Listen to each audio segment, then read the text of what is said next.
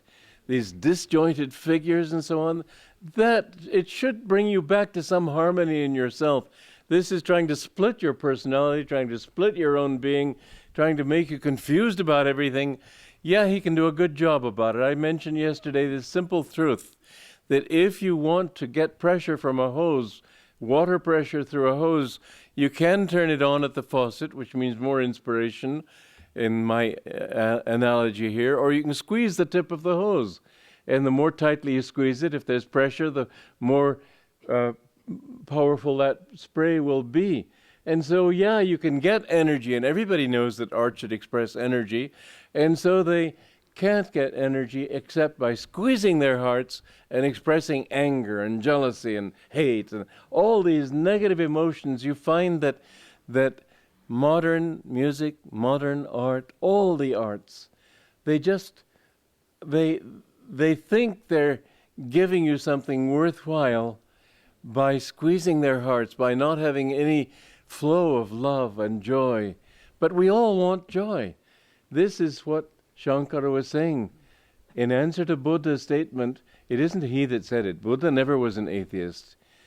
But his disciples, many of them became atheists because they thought that he said, because he wouldn't speak about God, they thought therefore he meant that he didn't believe in God. That wasn't what he said. He was trying to say, you have to do it, and so don't worry about what's done for you. You do your part first, the rest will take care of itself. This is the truth of it. But people were becoming atheists, and so Shankara, he said, yes, God is not a form, but he is a consciousness. He exists as Satchidananda, ever existing, ever conscious, ever new bliss. This is what we all come from. You're no different from God, except that you're a sleeping God. It's just that simple. You know, when somebody accused Jesus Christ of being a blasphemer for saying that he was one with God, he said, I and my Father are one. His answer was, God says so and you better believe him or you go to hell. He doesn't say that. His answer is, don't the scriptures say that you are God? What's the difference? Most people are sleeping gods, that's all.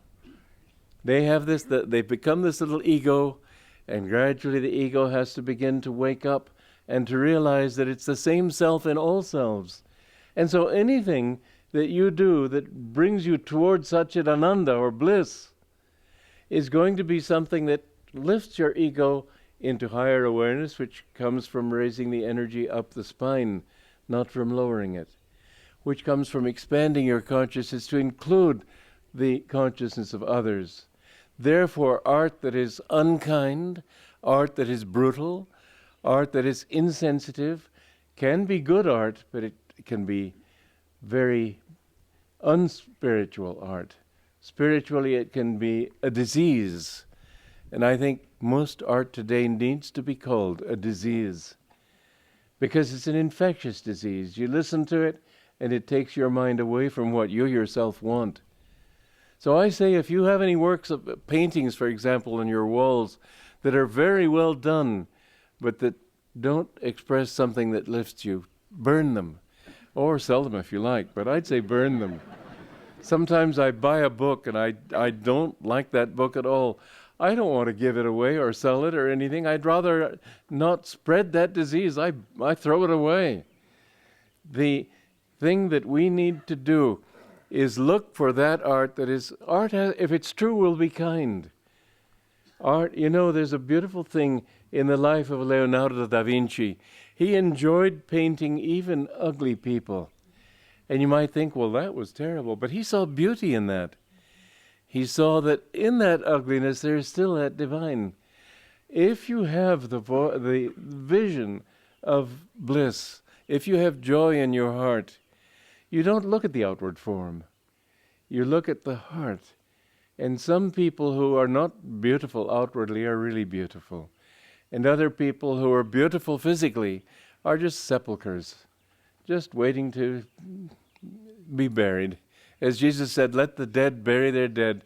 Some people are sort of dead. Others are just sort of, their hearts aren't beating. Other people are dead, but just waiting for the undertaker to find out about it. They're still, most people don't have any life in their eyes. Look at them.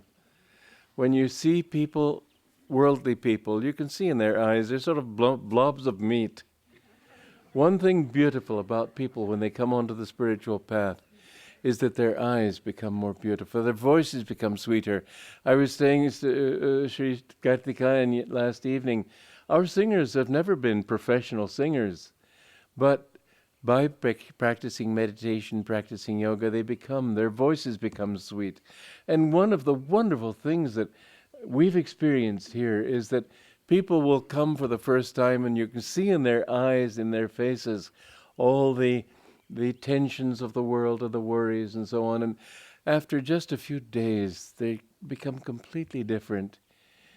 When you relax more, you become happier. The more you can relax into yourself, the more you find that you have what you want. Well, art should express what you want. Art should express bliss.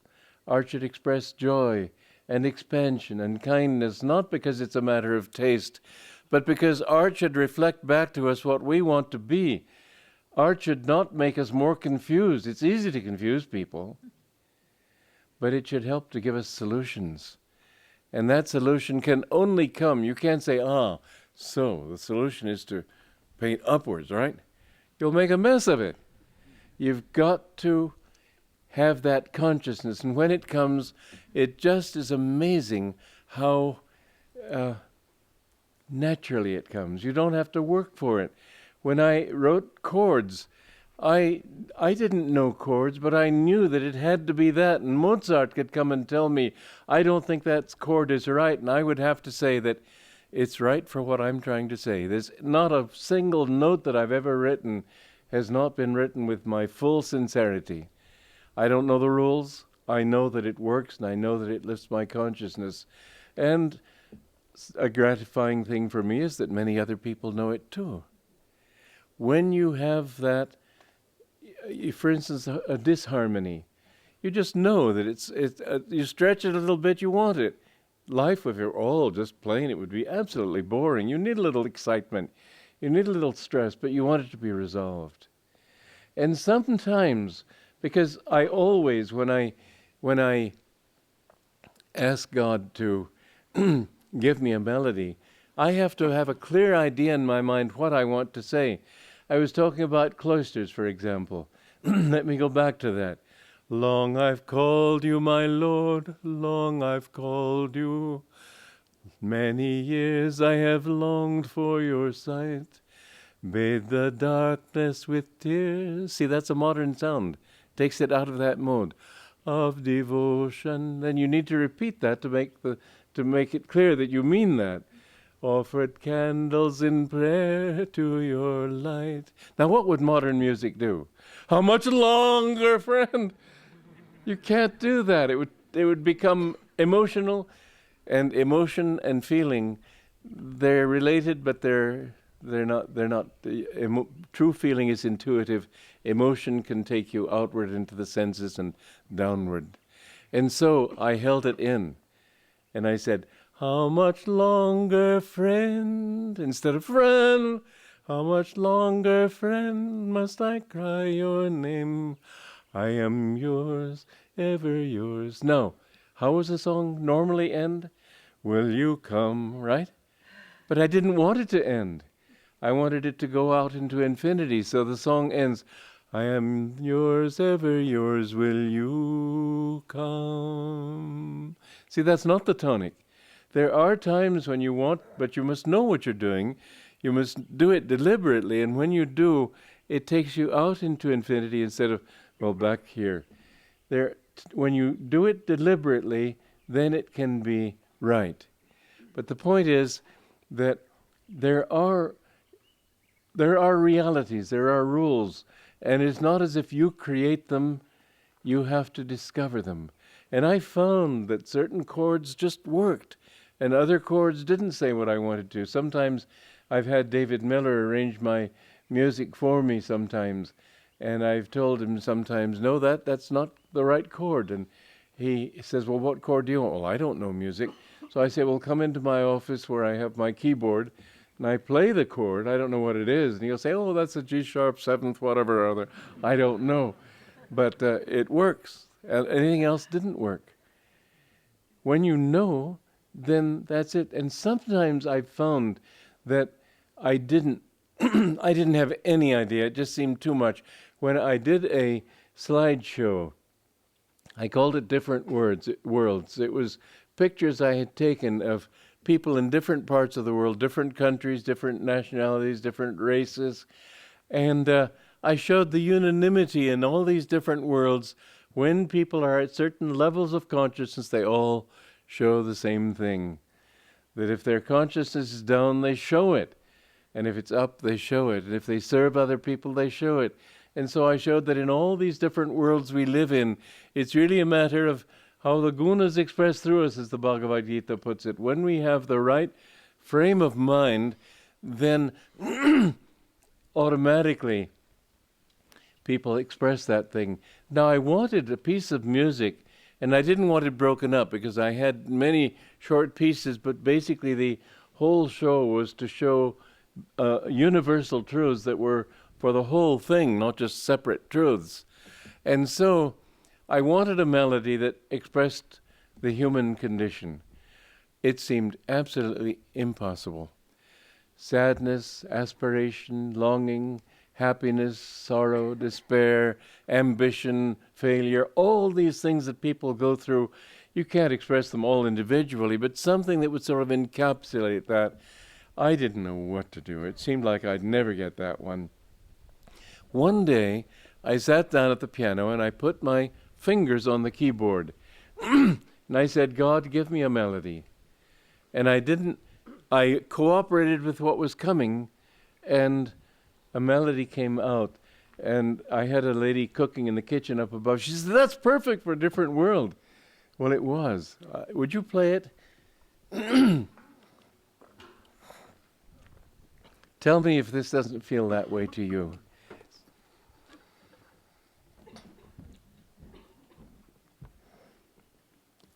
Why don't you come up here where people can see you? Humility's fine, and he has it, but come on. We want to look at you. So this is the melody that came to me. And it was not my conscious decision, it was given to me. All my melodies have been given to me, but this more strikingly than perhaps any other.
Thank you very much.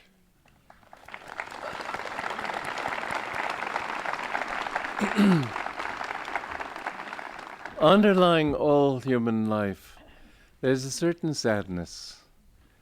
And so sad music appeals to us. There's this longing of the soul for its own home. And the joys of life are little reflections of that bliss that we're looking for. But you know, one wonderful thing was said by a French saint, Saint Jean Vianney. If you knew how much God loves you, you would die from joy.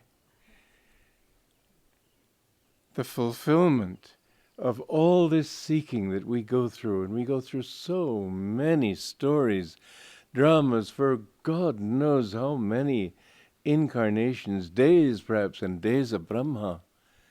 Not just a few incarnations, millions. Because it takes 5 to 8 million lives to reach the human level, but then once you reach the human level, your capacity for getting into mischief is just about infinite. You can do all kinds of things and think that I'll find it this way and I'll find it this way and find it this way. Everything you pick up and you think, oh, this is it, and it suddenly crumbles and turns to dust. Nothing that you ever have will be yours for very long. And very often in the very moment of fulfillment, it disappears. We have to understand that basically the dice are loaded. There's only one way out. You can only find what you're looking for in God. You won't find it in anything else. But there's this hunger of the heart that has painted images for itself and thinks, oh, I'll find it in this girl or that man. I'll find it in this beautiful place. I'll find it in this lovely situation. I'll find it with power. I'll find it with all the things people look for. Everything. You look at people at the end of life, you can pretty well see how they've lived. Are they happy? Not very many. And mostly those who are have settled for a mild compromise. I've always remembered what Howard Hughes said just a week before he died. He was the wealthiest man in the world. Somebody asked him, are you happy? And he, with a very bitter tone of voice, said, nah, I can't say I'm happy. All that money, everything he could do didn't give him happiness.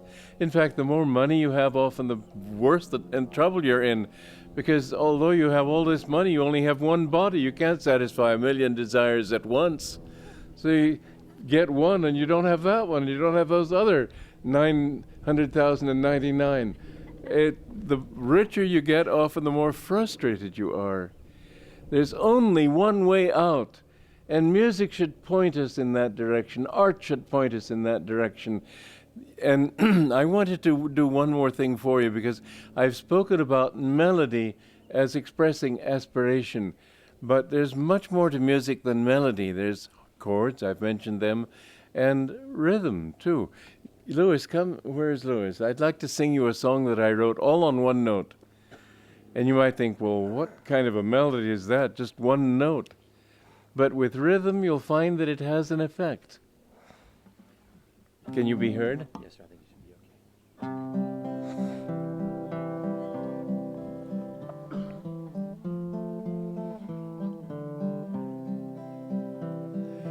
okay. Peace gave us the mountains, peace gave us the sky. Nightly when starlight enfolds us, peace is its lullaby. Amen. Amen.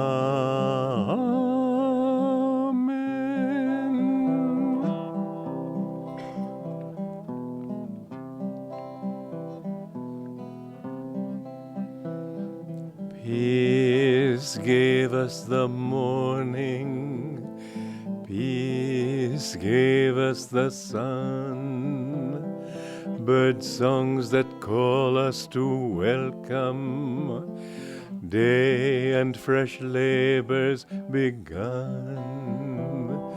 Amen. Amen.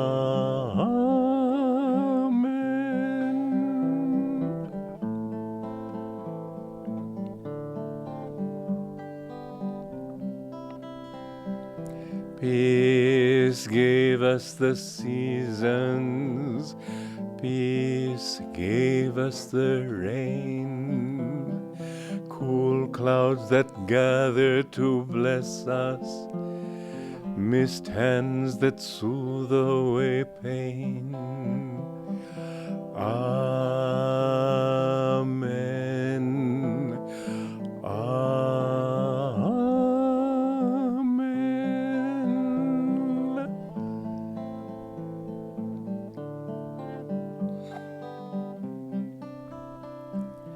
Peace gave us our heart's love.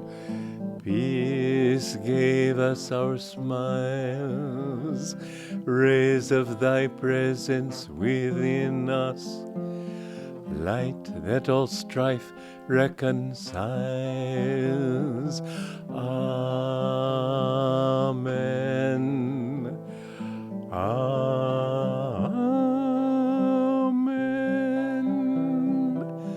Sing Amen with me.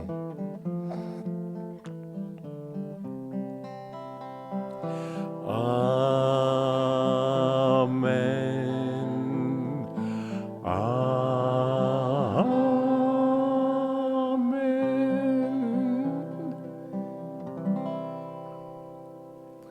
You know, songs have their own life. They have their own reality. When I wrote that song, I intended to write a comical song. It had its own ideas. It came out altogether differently. That's happened to me so many times. I don't write these things. I never sit down and say, well, let's see what kind of melody I want. I wanted to do this. Never. I have the consciousness. I think, what do I want to express? And when I have a clear mind, clearly in mind what consciousness I want to express, God gives me the melody. There's no work involved. Often it just comes like that. You don't have to work over things in art, perhaps more than anything else, but any real discovery, and I think anything that you do that's inspiring, at least to you, is a real discovery. It will come naturally. It will flow, as it were, but where from? We have 3 levels of consciousness. We have a subconscious, a conscious, and a superconscious. What we need to do is ask upward, and the answers come down from that superconscious. Subconscious things, stream of consciousness, writing and so on, which is to me absolute bilge. It doesn't go anywhere, it doesn't say anything, it doesn't do anything. Subconsciousness, you know, you don't get answers from the subconscious, you get them from your superconscious. When you tune in and ask this is the center of superconsciousness, but the heart has to be involved also. And when the heart's energy is turned upward, and then you ask here and receive here in the heart, you find that answers come to all sorts of problems. You know, I remember one time Master came into his interview room. He was going to be talking with a group of us, and he'd just been cooking. He was a very good cook, but he cooked intuitively. He said, I never taste it. I just put my mind here and I can taste it here. And he was very blissful. I think there was more involved, but I don't know what. He wouldn't talk about it. He didn't talk about his experiences.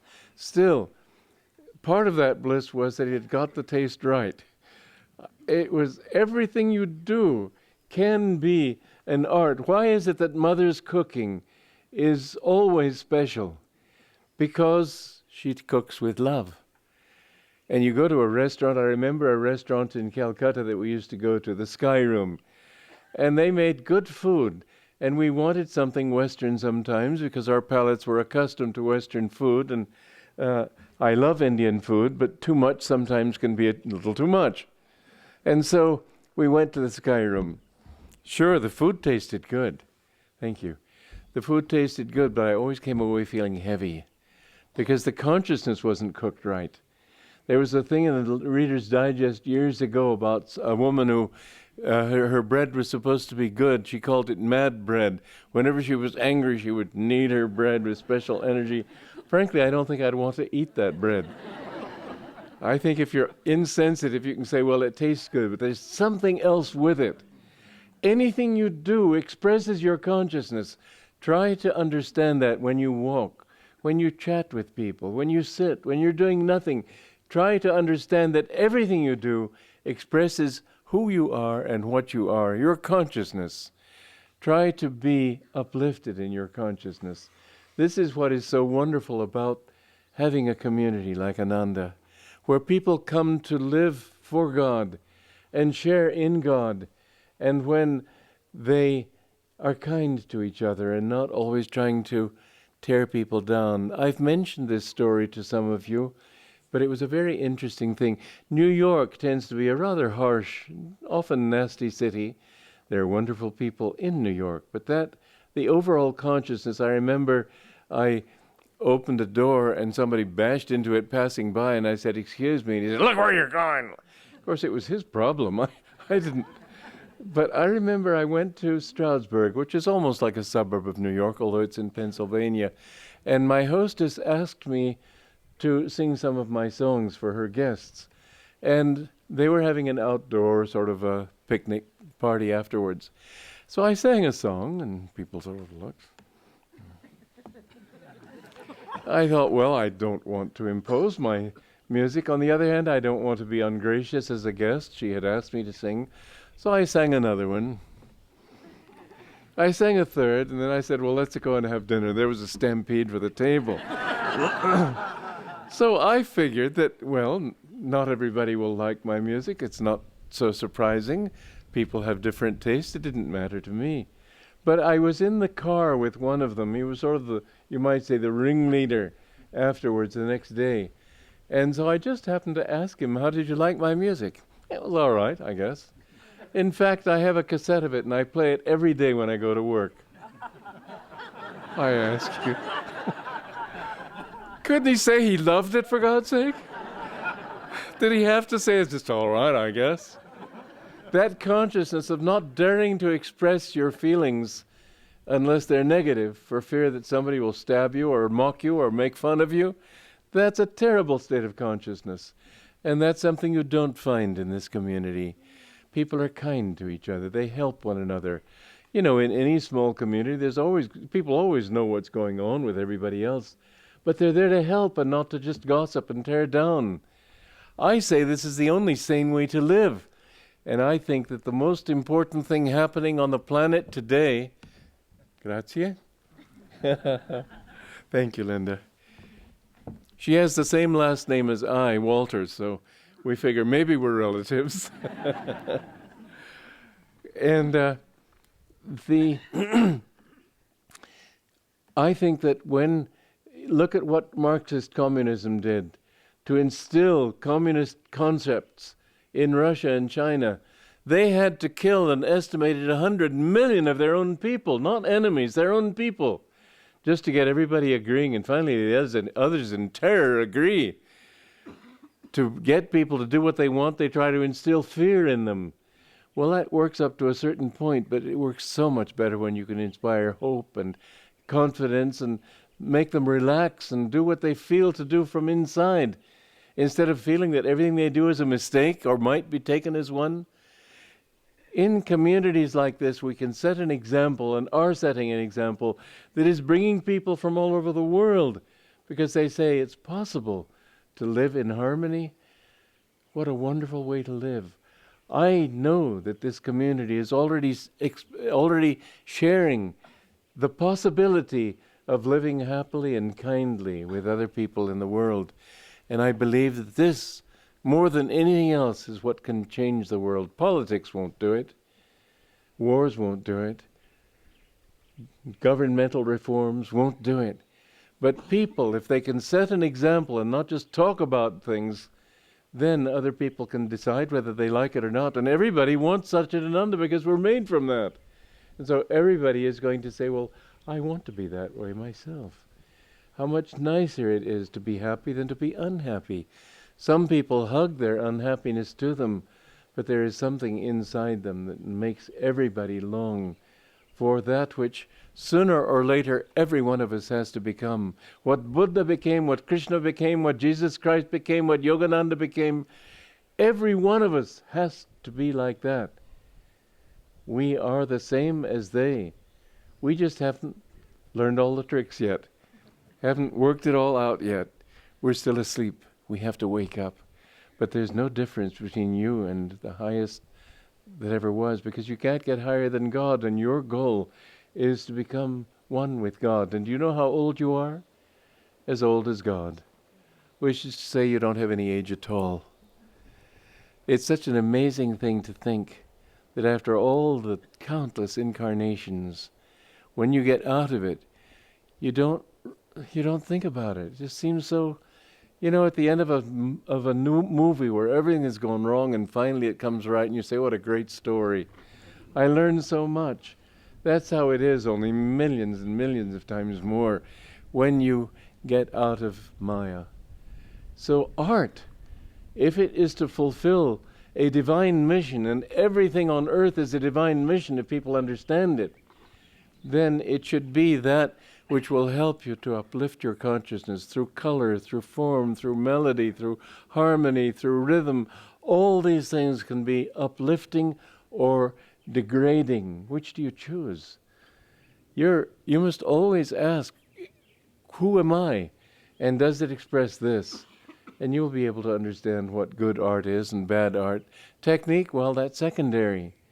But the consciousness behind it, will it help you, help to make you wiser and calmer? Or will it make you agitated? Television today will hold a scene maybe 2 seconds, 1 second. That's because people's minds are so agitated.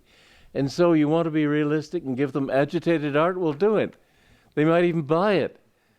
But it won't help the world, and it won't help you, and it won't help those people. Try to let your art be not just a manifestation of consciousness, it'll be that whether you want it to or not, be an expression, a conscious expression of consciousness.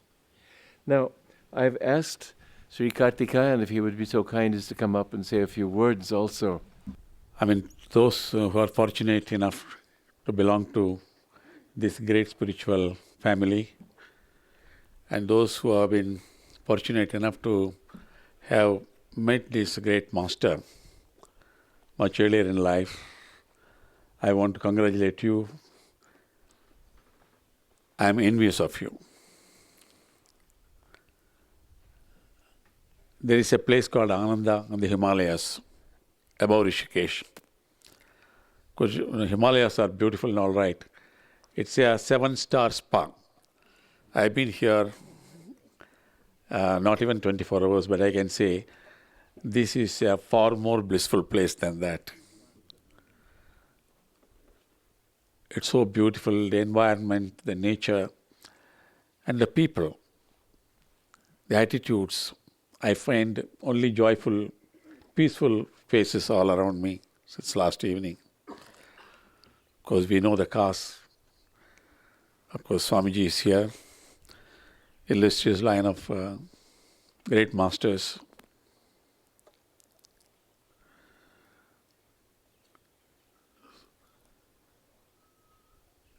Swamiji was telling that how, though himself is not trained in music, but he is able to compose such beautiful music, write poems, sing also so beautifully, and can speak on so many subjects with confidence. I recall another great master with whom I had the good fortune of knowing for some time. It's a Maharishi called Veratri Maharishi on the hills in South India. He was 96. He attained Samadhi only a couple of months back. He is from a weaver's family, poor family. He could study only up to class 2 in the school and he had to work hard. At a certain point of life, he was spiritually inclined. Then he went into spiritual practices. Then he has written several books. There are 4,000 poems he has written in Tamil. Of course, he used to speak in English also. He has gone around the world. He has come to America a number of times. He addressed in UN also some conferences he addressed. Last 10 years, because of his advanced age, he has not been traveling. He has written on the origin of universe and then, these magnetism, subatomic particles and all that. And I know there are scientists sitting and discussing those things. So I asked him, Swamiji, you have studied only class 2, means you have not even had gone to a high school. And even those who studied physics, for their lifetime, they are coming to discuss and validating your theories. How could you do that? He was telling there is nothing new to be found now. Everything, knowledge is in existence all over. It's a question of our willing to know what we want to know. If you are in deep meditation, over a period of time, yoga and meditation, as you evolve yourself, at certain points of time, when you want to know something, it is revealed to you. Knowledge is existing. There is nothing new is being found. So like that, our master, he says, when you are pure consciousness, you will, it comes. And how beautiful songs we heard. Such melodious tunes. And also, he said, the choice is ours, whether to make the life happy, joyful or miserable. He also said how the mere wealth or power has not brought joy to anybody. In fact, misery, because they are all the time worried about the tax people, the robbers, somebody will kidnap them, or somebody will pull them from the power. They are more anxious actually. So the joy or happiness can come only from within. As he beautifully said, that unless you are able to relate yourself to your Creator. And he also said we all are born with spark of divinity. And the only thing is we are not realizing what we are. How true. It's each one of us make our own life joyful or painful by our own internal processes. They said you make your own life heaven or hell. Nobody else is making us, but though all the time we'll try to find somebody to blame, the husband or the wife or the son or the father, or sometimes even the master. It's all within ourselves. It's all the power of living a joyful life, a peaceful life, is entirely in our hands. The master only shows the way.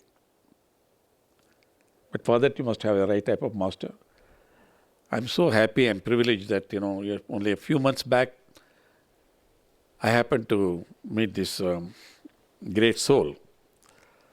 And I was taken to him instantly, instinctively, first by his grace, always smiling face, simplicity, humility, wisdom. And there was a function we had organized in City Fort Auditorium. It's a very big auditorium in Delhi. The master had to come from Gurgaon, which is about an hour and a half drive from Delhi. He had reached much earlier.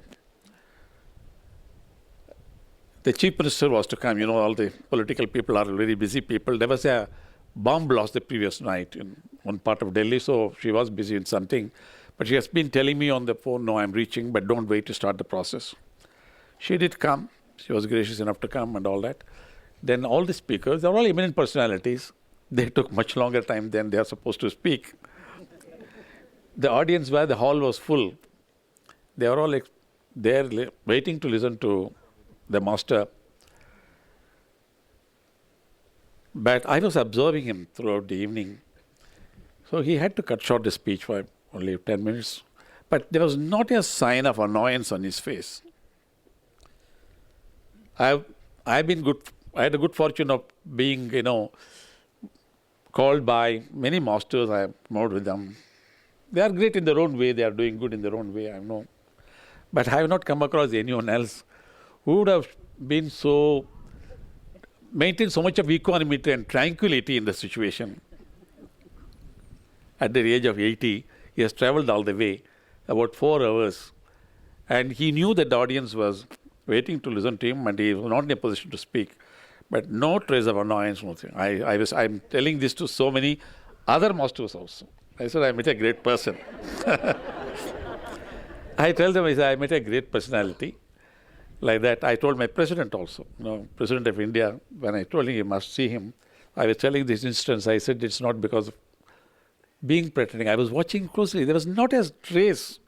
Genuinely, he was unaffected by what was happening around it. That's only an enlightened, evolved, realized soul can do that. And by preaching, we are not going to learn. It's only by emulating, seeing. And the whole area is vibrating with so much of spiritual power. And thanks to the master, even though he has not been here, I believe last 3 years he has not been here. Swamiji, how can you be away from this lovely place for 3 years? Not easy. And also such devoted people, the great. So I only want to say that, I'm fortunate at least now to come here. The master said you have to come, you must see the Ananda community, and that too when I am here, Swamiji said. So I'm here at 20 hours of flight and 4 hours of road journey. And last night I couldn't sleep because it was daytime in Delhi. But I tell you, one of the most satisfying mornings, because in 75 minutes, what all he has spoken, Swamiji has spoken. So I want to once again congratulate all of you. Bring the next generation also, younger children also, because today, unfortunately, on the one side, the science and technology and communications have brought us a lot of comforts and facilities. All parts of the body can be replaced. Spare parts are available. Not only in America or London. It is done in even district hospitals in India also. Many foreigners, including Americans, are coming to India for medical treatment now because you get instantly, there's no waiting time. You don't have to wait, and 1/10 of the cost. And the result is the same. In any case, most of the hospitals here, the surgeons are Indians. That's what the American diplomats tell. In any case, whether we do it in Washington or Delhi makes no difference. Our doctors are Indians. But still what is happening is, for lack of spirituality, humanity, we have become insensitive to the sufferings of the less privileged people. Even in India, there are thousands who die out of curable, preventable diseases because they don't have access to health. And today man has acquired the capacity. There are 30,000 nuclear weapons officially admitted in the hands of the nuclear power nations.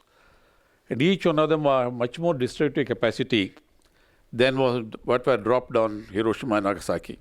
Each one of them have many times more destructive capacity, which means a few of them are enough to destroy not only humanity, all life forms on the planet.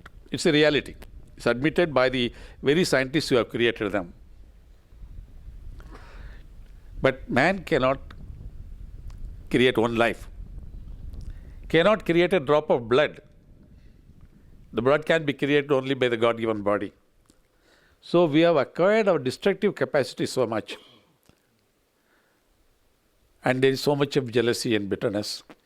Religions which were founded by the masters for showing the right path to humanity, to realize their divinity within each one of them, they are also taking the societies, some of them in every religion, fanaticism and fundamentalism. I don't think any spiritual master who founded religions wanted people to hate somebody else because they follow some other ritual or practices. So it's either with ignorance or out of selfishness they are doing it. So in these days of such people are very few. And I want to tell you, every religion, there is no question of condemning one religion. We have fundamentalists in every religion. They are very few. The vast majority of the people are sensible. They know that it's wrong. We have to lead a peaceful life, harmonious life. We have to see others as brothers, sisters. There is one family, the world has to be Vasudeva Kutumbakam. That's what our ancient Sanskrit says. One family, the whole world is one family. But this vast majority, overwhelmingly vast majority, like us, we are silent.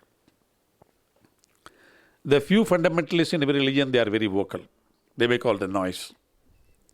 So there is a real threat to the world.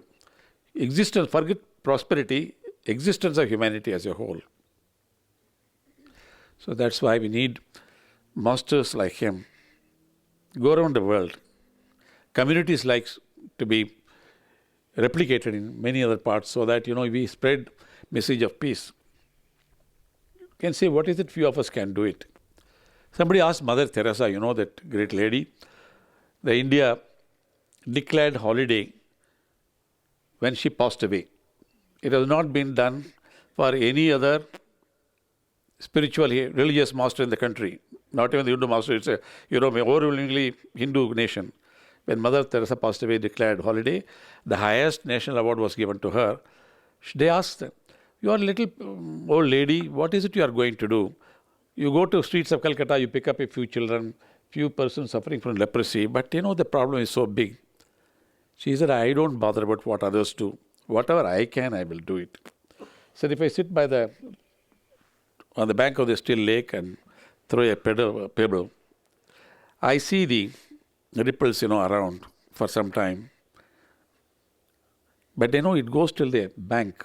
The vast ocean also it can happen. I may not see it. So certainly it will have a ripple effect. And like that, many people follow her and their own way they are doing it. So it's not because I cannot do everything, that does not mean I will not do anything. So whatever little I as an individual can do, I will do it. The transformation of the world. All the leaders will see peace all over the world, but within their own methods are not following peace. So the transformation of the world will take place only when it starts with us, each one of us. And we have total power on our own thoughts and behavior and words. So if I can transform myself, I have done my part. And that's bound to be followed by many others. Ultimately, the whole world will, so transformation of the world starts with the individual transformation, they call it. So here you have got a great master. I'm glad he is going to spend more time in India. Nobody says he is a American born. We respect him as much, in fact, much more than many of our own spiritual masters. He is so gracious, so knowledgeable. He is a master in so many subjects. What attracts me to him, or to anybody for that matter, anyone who unites people, I am with them. I am not with anyone who divides. He is a unifying force. That is what is badly needed today. Politics divides, religion divides. True spiritual masters only can unite people. They can transcend the limits imposed by the traditions and race and culture and nationality and even religion. So such a great master is here. I am fortunate. Thank you very much.